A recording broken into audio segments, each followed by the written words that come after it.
Hey, Mike, what do Kelly Slater and PT have in common? I don't know. They're both world champs? Nope, they both own Endless Summer box set. Oh my God, rad. You guys, you can get it too. The link's in the show notes.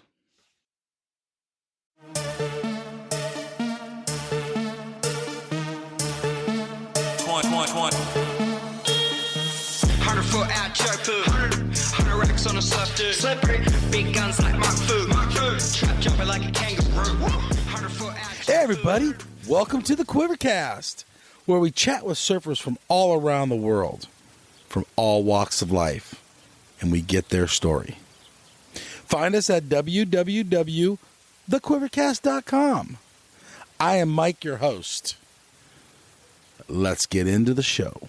Hey everyone, and welcome Brad Gerlach. Hey, how are you doing, Brad? I'm stoked you're here. Yeah, I'm well. Thank you so much. Thanks for having me on. I'm always interested in talking about surfing or surfing related stuff. It still excites me after almost 50 years of surfing. Okay, that's awesome. So in those 50 years, going way back in the beginning, do you remember your first wave? Yeah. Any recollection? You do? Yeah. My first wave was on a finless board. Okay. I found a surfboard and it had a picture of Jesus Christ on it. That was, yeah. If somebody had taken a picture and laminated it in the board of Jesus on the cross, and that's rad. And I found it. It was just on the beach, and it had no fin, and it probably didn't even have any wax on it. I don't know, barely some wax or whatever. And I asked people if I could, if it was theirs or whose was it, and it turned out to be nobody's board. So I was with my friend, and my friend was like, we had gone down to the beach to go swimming, and he was like, leave it alone. Like, just let's go swimming. Like, what are you doing? And it was like a magnet. I was like, no, dude, that thing is, I want to ride that thing. Like, I want to try to ride that thing. And yeah, I went out and I stood up. I remember standing up and then the board sliding and then falling off. And I rode like a 2 or 3 or not very many. And I had a surfboard at home. And we had moved to the beach from being about 2 or 3 miles away from the beach. And when I was 10, that seems like it's a long way away. And so we had moved close enough to the beach where we could walk there. And so I basically ran. It was at Beacons Beach in Leucadia. And so I ran back up the stairs and I ran all the way home. And I got that board that I had bought. I bought a board when I was like 8, I think, and tried it once, but never stood up. Thought surfing was too hard. And I just, And I went, I'm going to go get that board. And I went back and started surfing that day. It was just an instant like obsession. I just wanted to go every day, and every still summer. It was like August. I was like, God, if I keep doing this, maybe by the time 5th grade starts, I could be the best surfer in 5th grade. And I started like thinking about my, what that would mean for me, Yeah.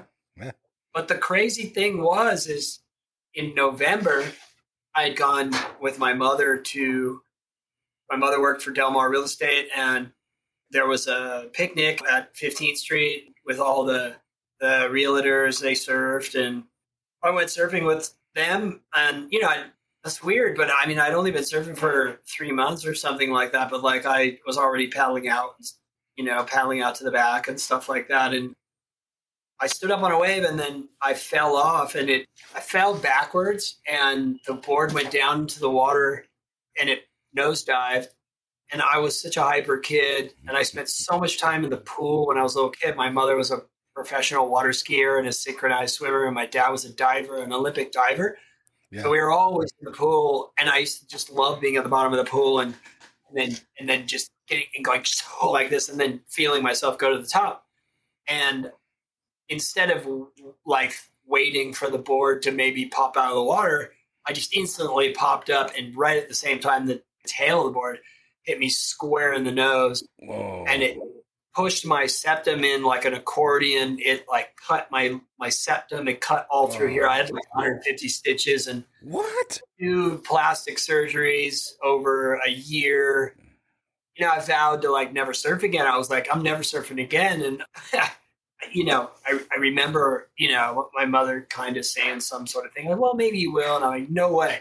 You know what I mean? And then we just lived by the beach. And then, yeah, and I had a cast on my nose and my face and stuff. And Wow. I was like extremely pissed off. Like people would stare at me, you know, when we'd go. And I was saying to my mother, you know, I was like, what are those people looking at? I was super pissed off. Yeah, made me really angry.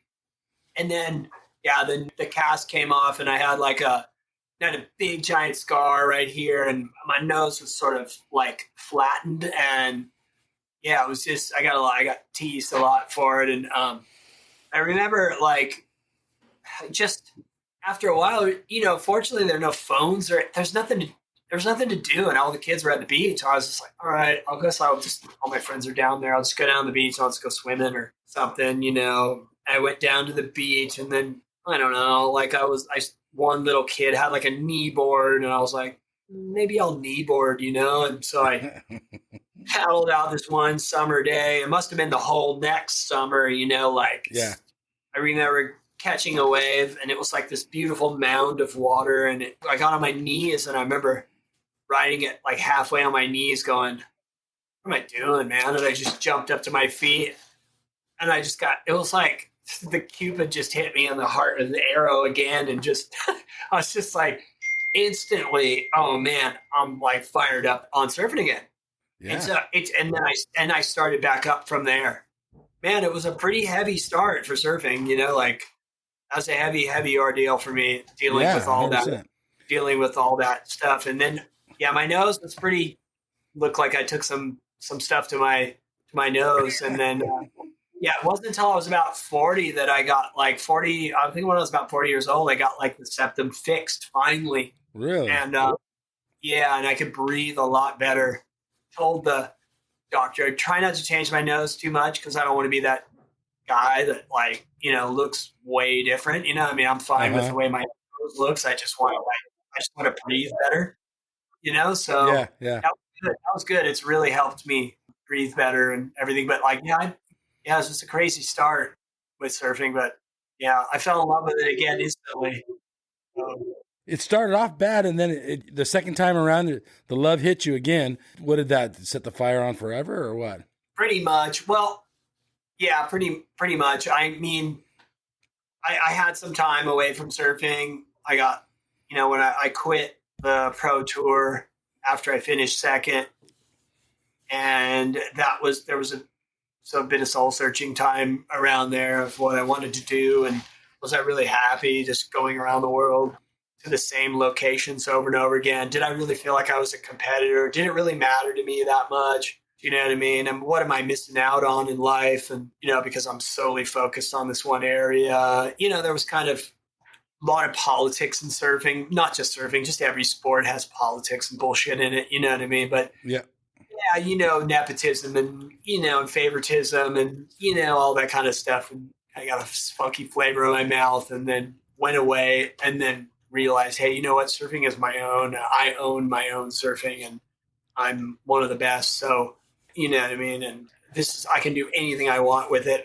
There's uncharted paths. And I don't let anybody else, you know, sort of sour my love for surfing. And ever since then, it's been really, really, really good. I can take time off and not feel guilty. I can really kind of, I got a lot of freedom with it. You know, go way backwards though. You get the bug going back to in the beginning of the conversation. How does competition get in your life? Oh man, I just was like before I even surfed in competitions, I just wanted to be, you know, I wanted to be at. It's funny. I live in Burley Heads.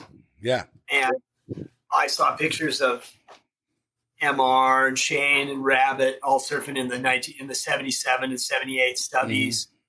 You know, here at Burley Heads with a large crowd on the hill, hot chicks, you know, rock and roll. To me, I just thought pro surfing was pure rock and roll. It was healthy rock and roll in a way, like Yeah. fit, the sun and the water and like, radical cool looking surfboards and not a jock. And like, I was like, that's what I want to be. I want to be a professional surfer, but I hadn't surfed in any contest yet or anything. I just had googly eyes for it. And, we'd go to the La Paloma Theater and watch Free Ride and any classic moments and, Buttons.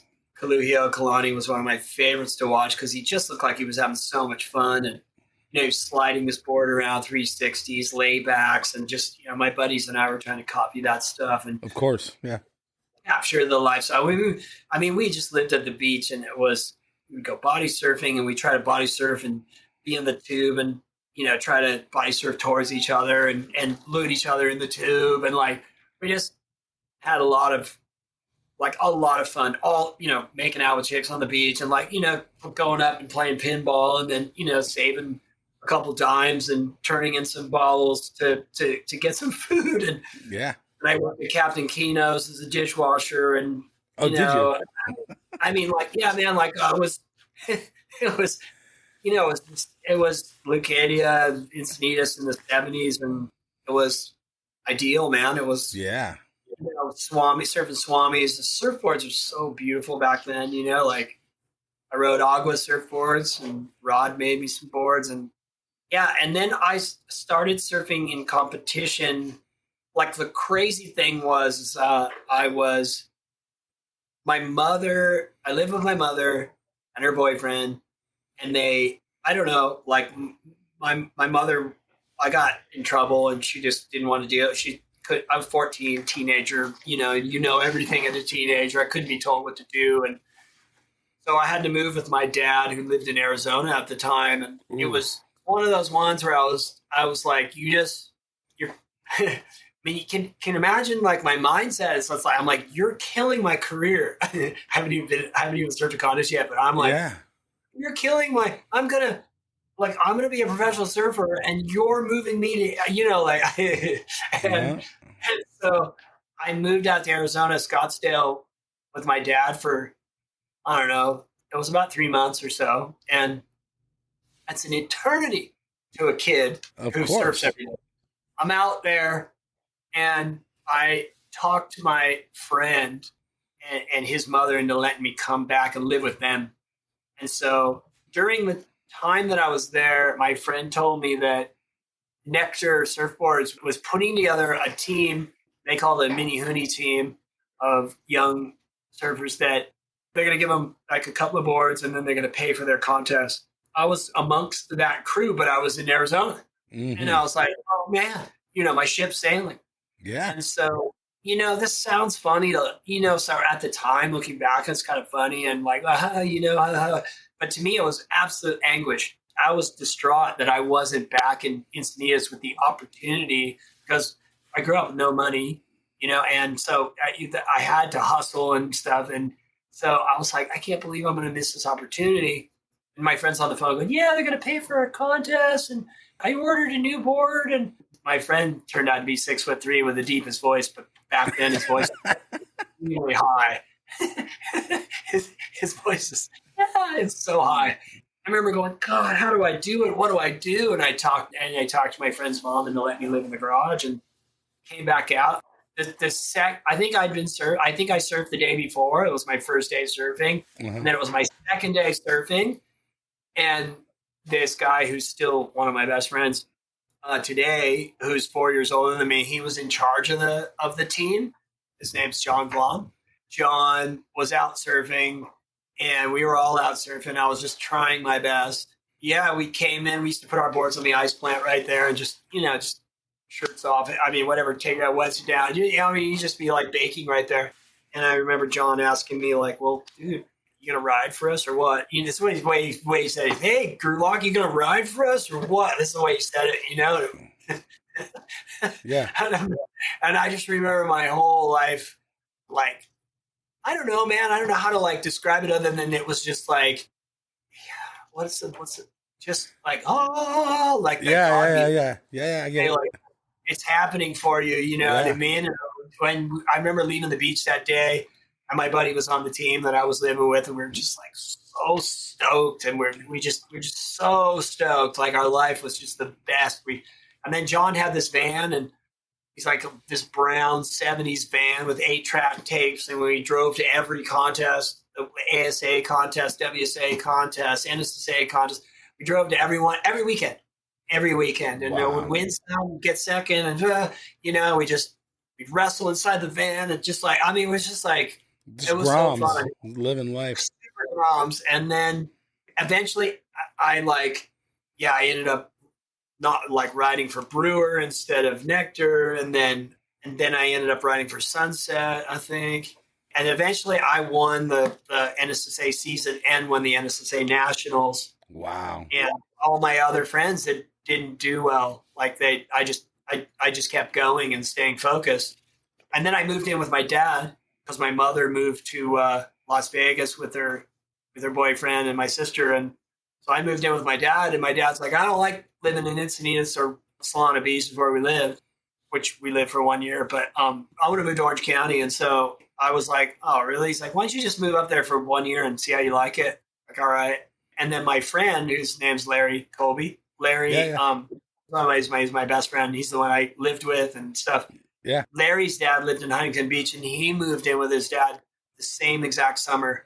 So it was like my best friend and I moved up to Huntington together, and we just had the best time. And Huntington's the kind of place that, like, if you're cool, and Larry was cool, and if you're cool, like, we ended up getting really well liked by the locals.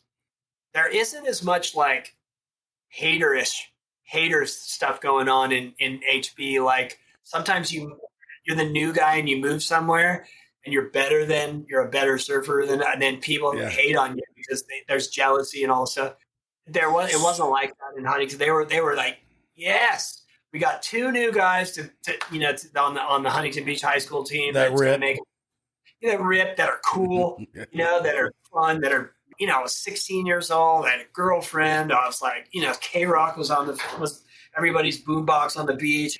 I was all like, new wave, post-punk stuff, Billy Idol, and so many good bands. And like the whole thing changed from 70s Led Zeppelin, the whole thing. Then we went into punk, and then we went into post-punk. And it was, I don't know, the music and the times and the surfboards and the changing. Yeah, I went from single fin to twin fin to thruster. And then when we, being in Huntington, when the Caton happened in the winter, all the pros would show up. And then P was in the summer, all the pros would show up. So 2 times a year, I got to see Mark Richards and Shane and Michael Ho and Hans Wiedemann and Bud Lamas was like really incredible surfer. I got it. Like, it was just such a huge influence on me. And like, to this day, like when I go to Huntington, I feel like, like I got boys. I got boys there. I love those guys. They love me, and the only thing I regret is I'm way over here. And sometimes, we had one of our buddies pass away, a couple of years ago, and I couldn't be there for the paddle out. And more than one of the buddies, actually, a few of the guys have passed away. And I'm so bummed not to be at those paddle outs and stuff, because those guys mean a lot to me, and then I ended up moving back to Encinitas after 3 years, and that was a whole other chapter. Let me ask you a question. So in Leucadia growing up, you guys are in this small knit community, kind of, all the same guys. You go to Huntington, you got a lot of people driving from Long Beach to surf, or Garden Grove, or Westminster, or even Newport guys are probably coming up and surfing Huntington half the time. So you have this kind of melting pot. So it's easier maybe to fit in, but the pool's a lot bigger. Yeah, and the thing is I got to say that surfing the pier every day, if you did anything that was noteworthy, someone saw it. Yeah, take a picture of Mike Moyer or something. Yeah, when I was surfing in Encinitas, I'd do something where I felt like, man, that was sick. I did anyone see that? Because that felt really, really good. Nobody would see it. And you'd be like, hey, I just did an air, but no one saw it. So, it's like, it's that old thing. Like, if a tree fell down in the forest and no one saw it, did it really fall down? Okay. Yeah, 100%. with HB, it was like someone always saw it. So I got notoriety there and got a lot of support. People excited about my future, possibly as a professional surfer. Yeah, I was rubbing shoulders with the pros, and I was doing the kind of stuff that I started to see like hey, this is accessible. You know what I mean? Right. And it was kind of growing too at the same time, the sport. No, for sure. There's a lot of stories all in between all that stuff. 100%. But Yeah. all in all, I had such a great childhood youth because of surfing. Great friends, so many laughs, fights, chicks, learning about breakup, and there was all in and around the beach, and that was the thing. I surfed every single day. Yep. And every day after school and the blown out stuff. Every day. I surfed every day. If I didn't surf, it would only be because I was sick or something, They having the world contest then at the same period of time? You mean the world amateur titles? Yeah, I mean amateur titles. They had that in 1984. Okay. And I was in that too, yeah. Yeah, okay. Were you living there then? I was. Yeah, okay. I always heard the rumor you moved up there just to practice for that. No. I was there. I moved there with my dad. Okay. It was a try. I was just moving there if I didn't like it, I could have moved in with a friend back in Encinitas. Like it wasn't the kind of, my parents are pretty relaxed about all that stuff. So that's cool. I exhibited a lot of life confidence by that point, I guess, and yeah. Once I got up there, I just loved Huntington. I'm very people oriented. I like people. I like to share and make people laugh, whatever, either or. Yeah. I'm a good listener as well as a good entertainer. So I can kind of move, within a lot of different types, eclectic circles and stuff like that. And maybe that's from all the moving around, and stuff. Where do you feel like your roots are from? Do you have a certain spot, or is it just Southern California in general? It's hard to say. I mean, the time in Encinitas the influence was more 70s influence. Soulful surfing was the most, that's what people liked the most. That's what people talked about, is not flailing on waves and all that stuff. And then Huntington was much more aggressive positioning and radical surfing. And so I felt like I was kind of not really that into the soul surfing. I was more like, I wanted to be the most radical surfer. So when we moved to Huntington, I fit in there a little bit better. But then got older, I sort of learned a lot of things, especially from my dad. I liked more style. I was way more into this stylish, still being really critical, but how could I surf super duper critical stylishly rather than give up the critical just to surf stylish, or give up the style just to surf radical? I didn't like that, so I'd say that the two areas influenced me quite a bit in that way, but most influences come from my dad. That's the biggest influence. Yeah, would be from him. So you were always the rock star. You kind of had you were the cool guy. You were the cool surfer. A lot of people wanted to be like you. Well, the funny part is, how did I phrase this? It's like when you're 20, you think you're cool, but you're really a dork. Okay. And then when you're 40, you're a dork, so that sort of makes you cool. Okay. That's kind of how it I was more interested in being what the times were about. Like I was interested in the music of the time, and went to concerts, and I wanted to be I didn't want to be portrayed as a jock. I thought of myself more as a performer. Like if you watch me surf, you would enjoy watching me surf because I would perform.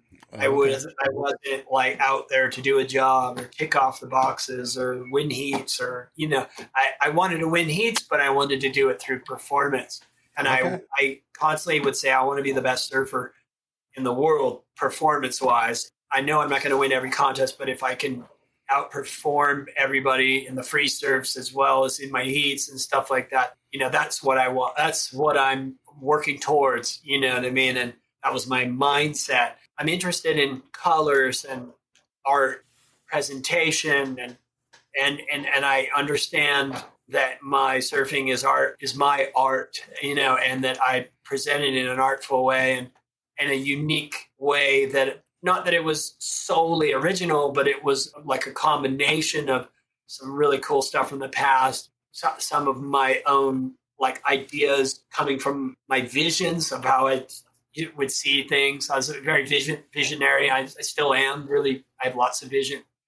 My dad was like that, Okay. My dad and I would talk a lot about, all the talks were about vision. We're visioning this kind of like incredible surfing, big turns, lots of speed, minimal movement, only the amount of movement necessary to be able to do the big turn. Yet then there's an intangible injection of joy and, freedom. Before my dad got involved, it was more like I was out to damage the wave. And my dad sort of really opened me up into going way beyond damaging the wave. It's like more playing with the wave and more expressing,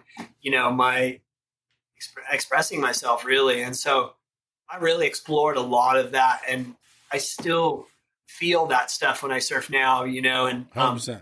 It's a really kind of exciting, never ending, like it's an endless thing, and so especially as you age, with your body being more limited and less time in the water just because of responsibilities and family man and all that stuff. But still, of course, yeah.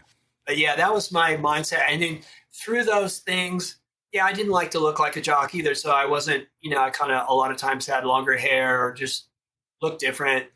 Didn't like to dress like the sponsored surfer. Got in trouble for that a lot, and sponsors wanted me to toe the line, but it makes sense to me, because I'm like, you want to sponsor me to make you look good, but then you want to tell me how to wear this stuff, and I don't like that. So, yeah, that was tough, They didn't see your vision. Your vision was the kids that were 5 years younger than you wanted to be like you. They're emulating you. That whole era. Because I was having a lot of fun. It's the same thing as me watching Buttons. I was watching him. He was having a lot.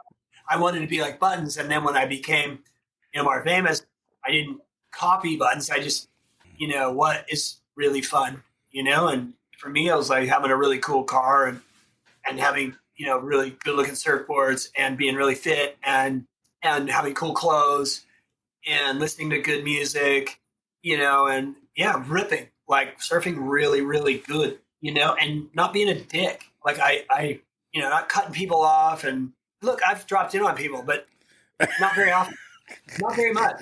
Like for my whole career, there are people out there that'll be like, well, you dropped in on me, but that would be rare. There's not that many. I don't want to be like, I'm not a dick. You know what I mean? And, yeah, that's cool to hear. I would go out of my way to talk with kids and talk with people and, and not be too aloof, or anything like that. There is times when I've been really focused and not been aware that someone was trying to get my attention, or, when you're a visionary, sometimes you've got a vision and you're thinking and you're doing stuff, and you can walk right by somebody and they think you looked at them, but you didn't look at them. I had this one girl get like all mad at me, and I was like, I didn't even see you. She's like, you looked right at me. And I go, oh my gosh, sorry. I wasn't even like, you know what I mean? But those things are they're not that often. I mean, anybody who's known me for a long time knows that. Yeah. Let me ask you this. Maybe because of magazines, and maybe because, I don't know, surfing was hyped in a different way. I think you guys of the late 80s, early 90s were way more recognized than some of the pro surfers today. And you and Mott and Potter and some of these other, like, of course, Tom Curran and, Aki. But you guys were kind of ruled the surf world in that era. Yeah, well, I think if I had better competition results, I would have been even more. I didn't seem to get my shit together until I was 25. And then I quit. Yeah. I should have probably. I was thinking about it, and I was like, I beat Kelly the first time I surfed against him because he inspired me so much. And I just think if I did stay on the tour, I would have probably had really good rivalries with Kelly, Shane Dorian, Sonny, Machado, and Taylor Knox, Ross Williams. I probably would have had really good heats with those guys because I respected the way they surfed so much. And part of the reason I quit was I didn't.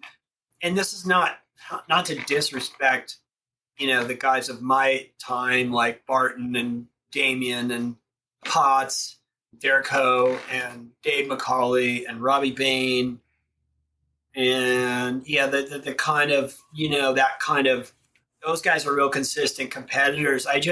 I wanted to be challenged. I wanted to be like, I wanted to feel like almost like I was the underdog, and a lot of times I felt like as long as I competed good enough, I could outsurf those other guys. But when I came up against Kelly or Tom Curran, and Tommy had quit, Naki had quit, those guys were gone, when I came up against Potts was always fun because, I really wanted to beat him. He really wanted to beat me, but I didn't come up against him enough, and it's so personalized, and that if you have, if you come up against somebody that you really want to beat, or, you have an emotional thing, you can reach new heights in your surfing. And that's what I was interested in is going forward. And I felt like I was kind of stagnant and staying in the same spot. So I quit to go out and live like a civilian in a way. I went to Lollapalooza, and I learned to play music. I went camping. I just did stuff that I just wanted to be like a regular. Didn't want to be a superstar like all the time. It was just kind of annoying in a way. And were you recognized a lot? I was recognized a lot because right at that year in '91, I did beginning of '92. I did MTV's House of Style, and then I also did MTV Sports. I did 2 things on MTV, and everywhere I went, people recognized me, and it was kind of weird, like be on a date with my girlfriend at the time, and people just come up out of nowhere and start talking with you, and you got food in front of you, and I didn't know how to deal with it that well, because I didn't want to be a dick, but it was, people are really kind of, they lose their not everyone, but some people lose their sense of like, oh, I'm interrupting, and I shouldn't do. They just they get one shot to say hi to you though, so they're gonna take it. So I know how to do it. I learned how to do it after a while. I learned how to do it, but at first it's like a real learning curve. But I would say that it's a different world now. There's just like Instagram stuff is just like, it's just like you see so much, what I mean? It's just so much stuff, the people are still like John surfing is just so insane to watch. And I really love Dane Reynolds in 2010, 11, and 12. Just, I don't think people surf that good now, like he just was surfing so good. It's great to watch really top level surfing. I don't know. I think the WSL is too jock oriented. I think they should make it more for like all, your for generation, us. kind of. Yeah, they just make it more like for us, and then they're out there trying to get fans and get people who don't really serve, and like it's stupid because it gives us all a funky flavor, and it's and then it makes really powerful surfers. It makes them quit, like it makes them want to go do something else, and then we all end up. I mean, I want to watch John surf live. I hope he doesn't quit. I hope Kelly doesn't quit. I like watching Kelly. Even if he's lost every freaking heat, he's still more interesting to watch than almost everybody. He's so interesting to just when he stands on the board, how he stands on there. He's just incredible. He's so incredible. So I remember like reading something about back in the day that like you were so kind of fried out on surfing, like you were going like flying up to Seattle to see like bands just so people did not recognize you. I did. I was in Seattle from 1990 on the 92, 93 switch over. And I saw a bunch of bands in Seattle and just, it was wow. Just a normal guy. Such a difference. Well, Yeah, just a normal grunge-looking guy. Like I had really long hair, and just grunge out. My hair's just blonde, So it was a little bit. They were like, they were like, yeah, they were like real. What's the word? Judgmental against someone from California. Of course, yeah. You're a California kook. I was like, classic. These guys think I'm a kook just because I'm from California. I loved it. I was like, okay, That's cool. right on. One thing I did want to talk to, and I thought it was awesome, and I feel like because WSL is kind of stagnant now, the game, you made this surfing platform, team basically surfing. I went down and watched it. It was super fun to watch from a spectator perspective, actually. Any chance of it coming back or anything similar to it? Well, there is a chance. Yeah, there is a chance for sure. The best place I could see the game format, the best vision, is if we did a World Cup of surfing, and it was every 4 years. Oh, that would be cool. That's great. Competition like this doesn't exist. Right. So it's every 4 years. You have 32 countries, because you can have 32 countries now. Yep. But if you don't have 32, you can have 16. Mm-hmm. And they bracket. Maybe for right now there's 16, and maybe eventually there gets to be 32. Mm-hmm. You can think of 16 countries right now that have some 100% good surfers, and plus you got like the way the Olympics work. You have like someone who's got a Chinese passport that they've grown up in, Huntington Beach, right? And they compete for China. You just have it. Let's say it's in America. Mm-hmm. So then you have like a 3.5 week competition or something like that. And every day there's games. Yes. Doesn't matter if it's 1 foot or 10. Mm-hmm. You have games every day. And they bracket down all the way, to a quarterfinal, which is probably a best 2 out of 3, and then it goes to the semifinal, best 3 out of 5. And then the final is like a World Series. It's a best of 7. You know what I mean? And every day you've got the, and whoever wins, wins the world title or wins the World Cup. World Cup. Yep. That's and awesome. You don't have competition for 4 more years. Yeah. It's probably better to have it on the off year of the Olympics, but it's a way better format than what they got going on in the Olympics, a way better format than they have going on in the ISA. It's a spectator-friendly one that people can pick. And I've put my hand up over there to the WSL and to Fernando, and I'm like, hey, I'm happy to consult. I don't know what other surfer has been a number 1 surfer in the world and also has run 300 events as an organizer. Like, I don't know who has that kind of experience and credibility, but besides me, I'm not an ego guy that's going to be like, I'm like, I'm willing to help. But, they're like, yeah, that. I don't know. I don't get it. But I don't push either. I'm not that gregarious to get in there and try to tell everybody what, I'm just like, WSL's taken, they took a bunch of my rules out of the game. My company was called the NSL, National Surf League. Right. They're called the WSL. And then they've got names and numbers on their jerseys. Yep. That's what we did. Yeah, you did. Go look at the ASP before, they didn't have that stuff on there until I did it. We took it down to best 2 waves. They are at 3. And then we eventually went to the best 1 wave, and they haven't copied that one yet. But they definitely fiddle with the time. We had timeouts and all that stuff. I'm not here to say, the WSL needs to tip their hat to me or anything like that. It's more about what's best for surfing. And with the game format, the games, they stand for themselves. You got about an hour and a half to 2 hours. Depends on the conditions, depends on what's going on. But, a game that goes into overtime might go 2 hours and 15 minutes. But, really, that's it. So you can set the time for the game to start at the, incoming tide so that the finals finish up when the tide's perfect. You know what I mean? You can set it up in such a way.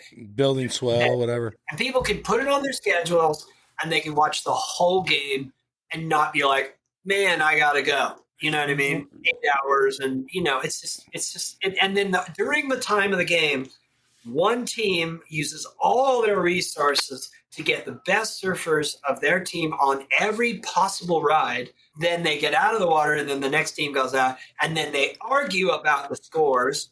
So there's healthy conversation about, how everybody does these aerials and they land them and they don't ride out.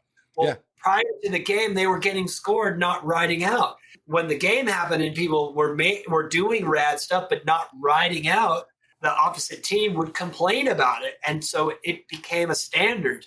He didn't ride it out. So even Italo's wave last year, there was one, because I remember this really clearly because he was surfing against Connor. He did this huge air. He kind of stuck it, but didn't fully ride it out.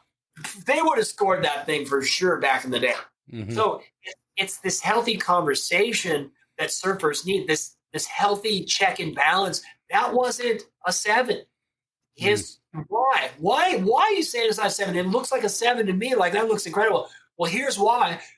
Look at the nose of the surfboard. Didn't go that vertical. So that, first of all, tells you there isn't that much risk in it. Secondly, look at how far out on the face he did that turn. There's way less risk out there than there is closer to the curl. Yeah. Oh, well, I see your point. You're right. Okay. So surfing gains from that kind of conversation. But the way it is now with individuals, like if I get on Twitter and be like, so-and-so shouldn't have gone to this and that and the other, people just start thinking that you don't like the person personally. You know what I mean? You're like, no. Yeah. I haven't got an opinion about that person. I'm just talking about the ride. Oh, you don't like that guy because then you're not. Who are you anyway? Like, it makes everybody shut up. You know what I mean? Or really, when you look at other sports, basketball, you get like Charles Barkley in there going, that was bullshit, man. That was, whatever. That was the worst footwork I ever seen, whatever. He's just hammering into those guys. And that makes everybody talk about it more and get better conversation, better clarity, and the sport moves forward that way. But in the current way that it is, it just, I don't even watch a lot of it. I got to say, it's too long. It's too drawn out. I try to watch like the few people that I like to watch surf. Yeah. Some of the women I really like to watch because I think they're prettier to watch. Like I don't mean pretty physically. I mean, they're pretty in the way that they move. Yeah. Yeah. And, gotcha. And they surf differently. I like watching Katie Simmers. There's a couple girls from Hawaii that are just like, man, they're surfing so good, like so smooth and fluid. And next 5 years, the girls surfing is going to be more entertaining than the guys. It's already starting to get that way. Yeah, that's what I think too. Yeah. Okay. Surfing's getting kind of stagnant there. And like I said, the game would freshen it up. Give spectators something really to root for. Well, that's why I invented the game, because I was pretty disappointed with the current state of the WQS and stuff like that. So I went on that crusade to, instead of complain about it, to do something about it. And so when surfing loses its kind of excitement, then something new needs to come out. I think that the game is legit. I wrote a rule book, and I've said to everybody, Kelly Slater included, poke holes in it, man. And if you can poke holes in it, I want to know, because I can't see a hole anywhere in the format. Yep. I can't see where it isn't just the best thing for surfing, but we'll cross our fingers, and someone's got to listen. None of us are getting younger. What advice would you give to somebody that works all day, maybe on their feet for whatever they do, and then wants to surf, but they're maybe sore after work or they're tired? Yeah.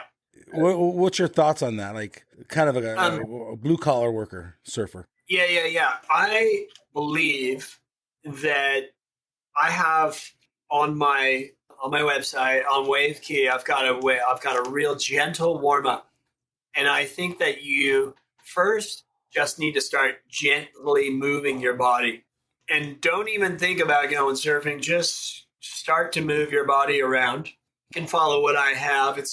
I've got some short warm ups that are under 10 minutes, and then I've got a little longer ones, 20. A new thing that that's going to be available on Wave Key that's much more specific about the joints and how to move every one of your joints in a very short amount of time, 10 to 12 minutes. And then after you've done this, then you will most definitely probably feel like surfing. Because I think you don't feel like surfing when you're tired and your body feels a little stiff because you visualize yourself surfing stiff and possibly hurting yourself and not having that much fun because you're stiff. Mm-hmm. But when you do this, 100%. we have a new direction going with Wave Key Body, and it will help you with every one of your joints. You know, you might not realize, but your joints could be, if you don't use, they always say it, use it or lose it. 100%. And there's a lot of things you do that you don't use your joints, and you don't use things and stuff like that. So I would say that would be my advice. And I think that it's vital that you get in the water. And even if you get in the water and you only catch one wave or two waves, you're duck diving, you're paddling, you're in the position that you're used to, moving yourself around, you're in Mother Nature, you're not on your phone, your neck isn't tweaked on a computer, or, you know, you're not having to pick up anything heavy, you know what I mean? Like, you're just, you know, you get in the water. I also talk a lot about having a quiet mind. So you get in the water without judgment, kind of going swimming with your surfboard. If you happen to catch a wave, it's a bonus. You know, it's having these low expectations and then doing this every day and making it like I'm not going to think about how I feel. I'm just going to do this little thing, and then I'm going to check and see how I feel. And that would be my as an aging, everybody's aging, even everybody. We all are 100%. But as an aged, you know, surfer, that definitely, you know, can feel, you know, I feel different than I did when I was 25. But yeah, that's what, when I do that, I feel like as soon as I'm done, I feel like surfing. I feel like I'm going to have fun surfing.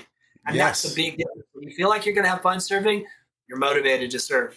100%. You know, and it's kind of it's vital for mental health too. Like, even sometimes just getting in for, you know, 20, 30 minutes, you get out, you washed off, you don't realize what happens when you duck dive. When you duck dive and the ocean is going like this and coming through, you're like, you know, the water's going through your face and you're kind of going through the energy of the wave. I mean, if you could measure it scientifically, you'd be like, wow, each wave you duck dive puts another, you know, 6 months on your lifespan. Wow. You know? So you're like, whoa, boom, another one, go, okay, I was only going to live till like 70. Now I'm going, I'm 75, now I'm 80, you know. Dude, I can live to 100. Might sound kind of cosmic, but really there's beautiful stuff going on with that. And a lot of times you look at the surf and it doesn't look that good, or it looks crowded or whatever, and you don't go in because of those reasons. But you ought to go in with a low expectation. Like, I'm okay to go in and just catch an insider, or I catch just a little wave. As long as I go in and I get out, I know I will feel better. But I do think that after doing this program we have, I sometimes don't feel like surfing. I'm tired. I got two little boys.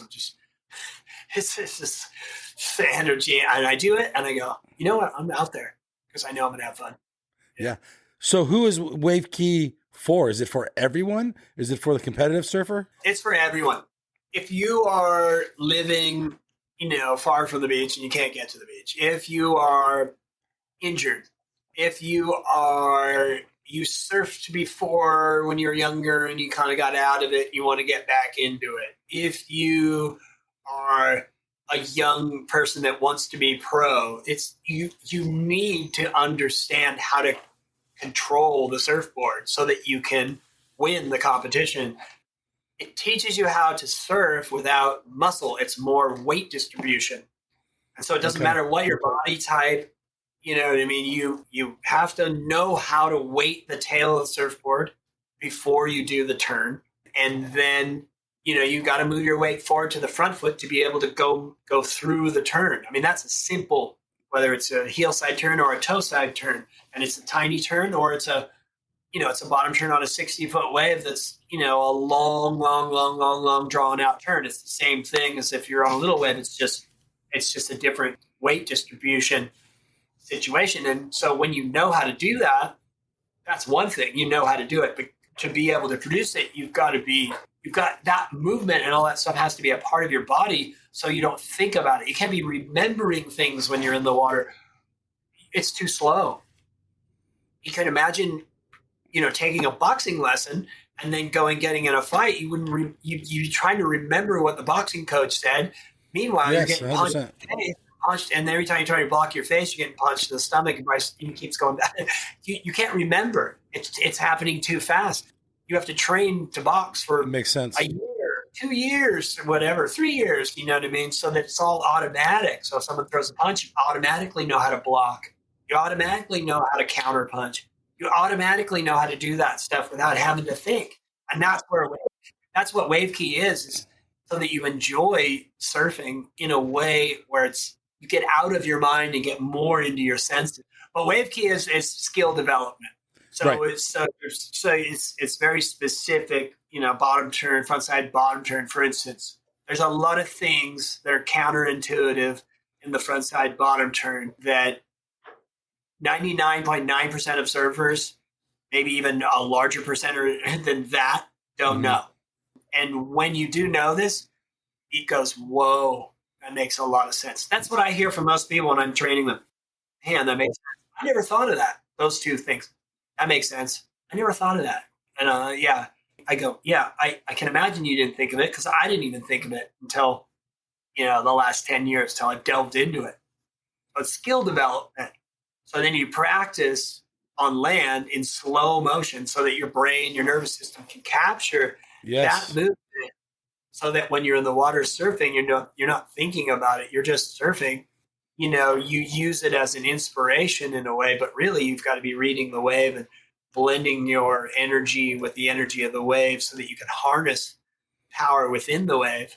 And then that's when you see somebody surfing very well. They're connected to the power within the wave and they're not forcing things. The boards, you're looking at the board going, there's no friction on that surfboard. They're like, whoa, they're going, shoot, shoot, shoot, shoot, shoot, shoot. They're not over there going, okay, I'm doing wave key, so put my weight on my heel and put my arm like that, because it's less arm movements and more about what's happening in the core, in our pelvis, hips, low back, femur, the way we move all in that area in the where our center of mass is how we steer and control the surfboard and balance. And the head too. Because our brain here is our sort of thinking and everything is here. The eyes are here. And there's a lot of counterintuitive stuff with the head. For instance, people will put their face down at the water, doing a bottom turn, with their eyes are close to the water, thinking that they're really low, but then their butt will be sticking way up in the air, and then they spin out. And they spin out off the bottom, or if they don't spin out off the bottom, they don't get that much drive going up the wave. And then it makes it extremely hard to do the top turn because they got to pull their face off of the wave and move it back. And then they move away from the power. So it's impossible to have good timing when you surf like that, and that's kind of intuitive. And so what I do with wave key is teach people to, how to drop themselves down low to the surfboard with their head over the surfboard. So that becomes intuitive.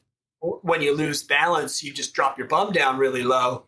You know what I mean? That pulls your head down, pulls your head into the center, and you make things. My former student, Taro Watanabe, like the kind of footage I have of him doing the most anti-gravity defying stuff. And he makes so much stuff, but he's been doing wave key since he was 11. So and he's an amazing surfer. Yeah.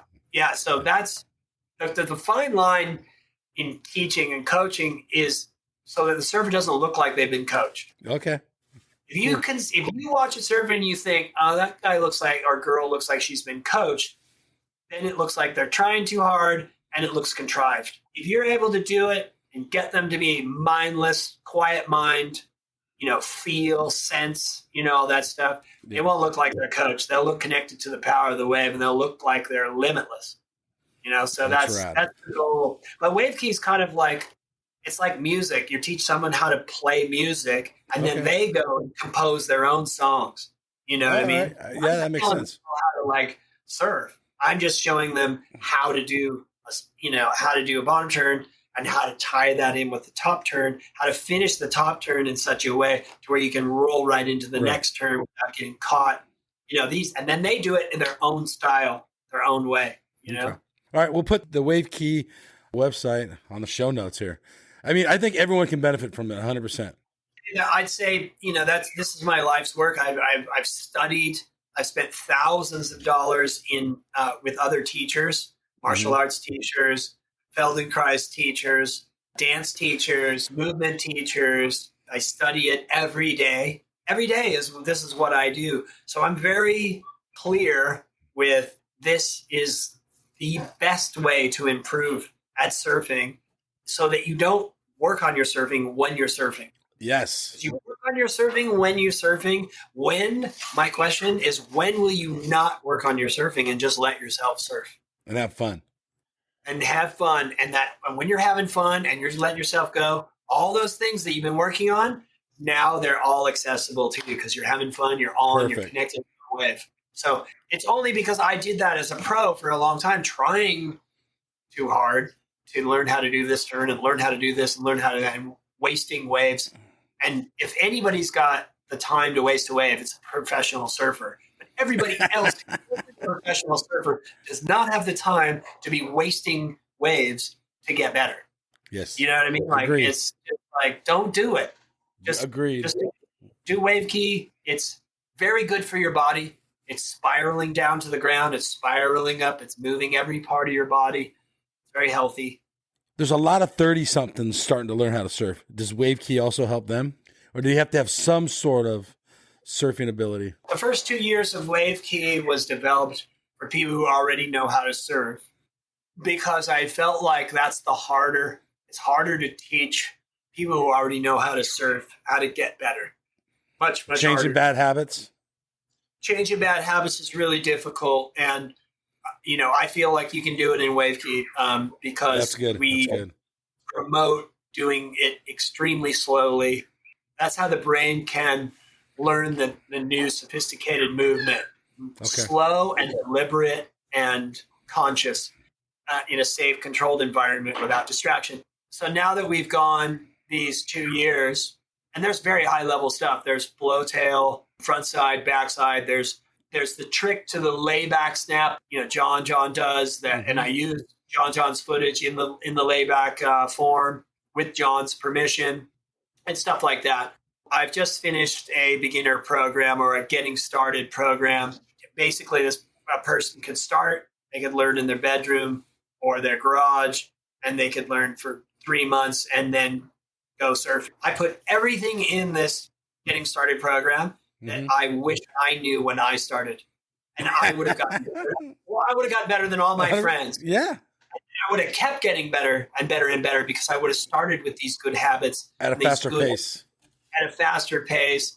I'm finished with it, and I'm going to be uploading it and getting it on the site and in the next month or so.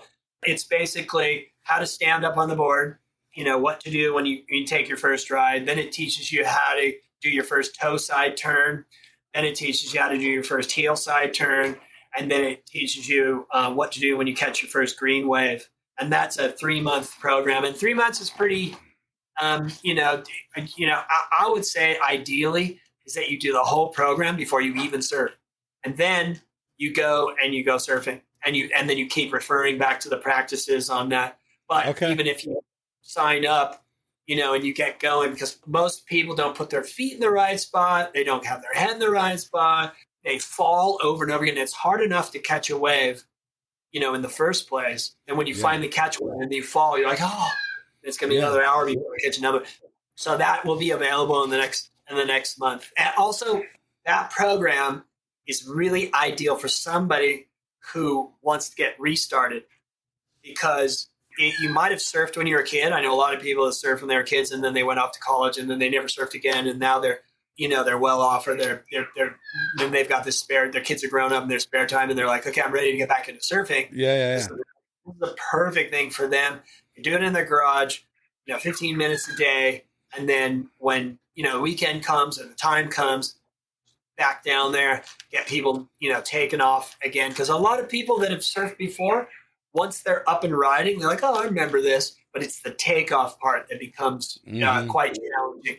And it's embarrassing too, because you paddle out somewhere, wave comes right to you, and you blow the takeoff. Everybody's like, you feel crappy because of it. So this would be my, I'd love to be like Joe Rogan and be like, yeah, Joe, I can teach you how to stand up right here, and show you right here. Everyone check out WaveKey. It's a life changer, really, a surf change life changer. So stoked. Well, you just want to go look at Taro Watanabe surfing, or that guy's so good. Parker Coffin, my young student Wheeler Hasberg. I got another student, Caius King. These I got a couple up and girls. Coming pros. And Mia Huppets. I've been training them for a long time, and when you watch the quality of how they surf. They do WaveKey. Yeah, that's what I think every surfer ought to be doing, Perfect. Rather than being, every boxer. They're in the gym. Well, they're in the gym getting strong, but what they're doing, what they need to devote their time to mostly is skill development. And that's around shadow boxing. No, yeah, 100%. Doing all the stuff, right? Yep. So surfers don't do enough of this. You're right. They might skateboard, there's benefits to skateboarding, but there's also detriments to skateboarding because the skateboard doesn't dip down into the water. So realistically, you could put all your weight on your back foot and do a cutback. Try that in the water, and you're not going to go anywhere. You're gonna plow. You might think, oh, I got my arms in the right spot, but all the weight's on your back foot, and you're just plowing the water all the way around, and you end up at 0 miles an hour, and you tip over. Skateboarding isn't enough. This is more specific. WaveKey is it. That's it. I think so. I think you're right, actually. Not just me, but I got you got students that have proven. Yeah, there's quite a few members that write me every day and go, man, I'm really enjoying my surfing. But one more question is how much you surfing and what boards what are you mostly riding? I go through different times of surfing more or less, and it depends on how I'm feeling. And with two little boys, I've been getting sick because they bring home something from school, and you're like, I'm like, how did I get sick? So it depends on how I feel, but I'd say I surf 2 times a week. If it's good and stuff like that, I might surf 4 or 5 times a week, and then sometimes I don't surf at all. But I do WaveKey every day. So when I do surf, I look at it and I go, oh, man, it looks fun. I don't look like, oh, I hope I'm going to have a good time. And then when I'm riding, it just changes. I have so many different types of boards. I've got everything from a 5'4", 5'2" fish up to sometimes a 6'5" asymmetrical. But my everyday kind of standard board is somewhere around 5'11", 19 and a quarter. I have a Gerr model with Christensen. He's my main shaper. I've got 2 boards. I got a 5'11", 19 and a half when it's a little soft. And then if it's hollow, I go for the 19 and a quarter. How wide's the fish? Oh, the fishes are I have different. Yeah, they're in the 20. Yeah. I've got a 5'4", a 5'5", a 5'6". I got a few, I got a couple Xanadu's that are in the 5'6", 5'7" range. I got a bunch of, I got some mid-length. I don't go for the mid-length that often, but I've got a 6'6", 6-channel twin fin from Burning Spear that I like a lot. Yeah, it just depends. Yep. I'm, if I'm going down to surf Duramba, I want to ride my standard 19 and a quarter, 3-fin, OP3 Gerr model. If I'm going to surf a sort of a softer sort of point, I'm going to go for a wider, probably 2-fin surfboard, it's just real glidey, you know what I mean? And so it depends on where I'm surfing, I suppose, I should have started this in the conversation in the beginning. If someone sees you on the street, do you want to be called Brad? Do you want to be called Gerr? What do you like to be called? People call me different things, and when my nickname Gerr started, it was the Gerr. And so there's still some people that will see me and they go, the Gerr, and I'm like, and other people call me Gerr. They just go Gerr, hey Gerr, hey Gerr. And then some people just call me Brad. It's wide fine, open. fine. It's all good. Whatever. I'm good with it. Yeah, it's funny. Brad, thank you so much for coming on the show. I really appreciate you coming on the Quivercast, man. It was awesome talking to you. My pleasure. Thanks for the invite. It's always fun. Super fun. All right, everybody. This is Mike and Gerr, the Gerr. We're out of here. 100 racks on a surfboard. Slippery, big guns like Mark Fu. Trap jumping like a kangaroo. 100 foot out choke pool. 100 racks on a surfboard. Slippery, big guns like Mark Fu.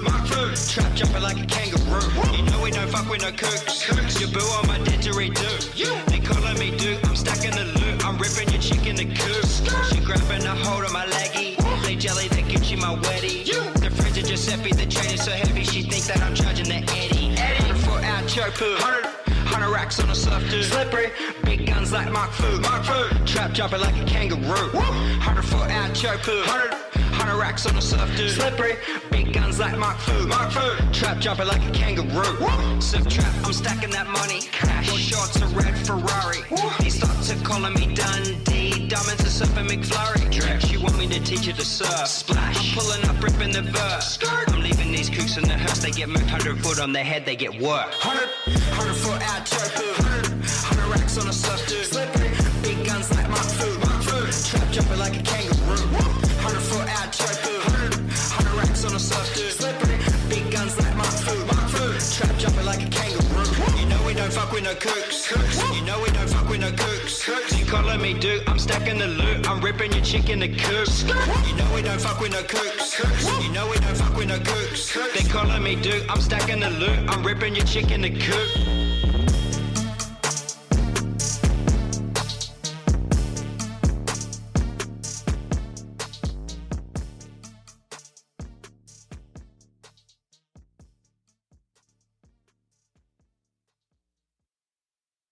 Hey, you guys, Endless Summer box set. This thing is legit. It's authentic, numbered certificate in it. It has a 5-frame film strip from the original print. You will literally own a piece of history. It has a specially minted bronze medallion. Dude, that thing's sick. Okay, there's so much more here. Go to the show notes. There's a link on there. Go check this piece of history out. This thing's rad. Seriously. Smithsonian American History Museum has it. It took 4 years of research with 3.5 in production, all hand assembled. This thing's rad. So much to this awesome box set. Remastered DVD, sharper images than the original film, but dude, this thing's so sick. Link in the show notes.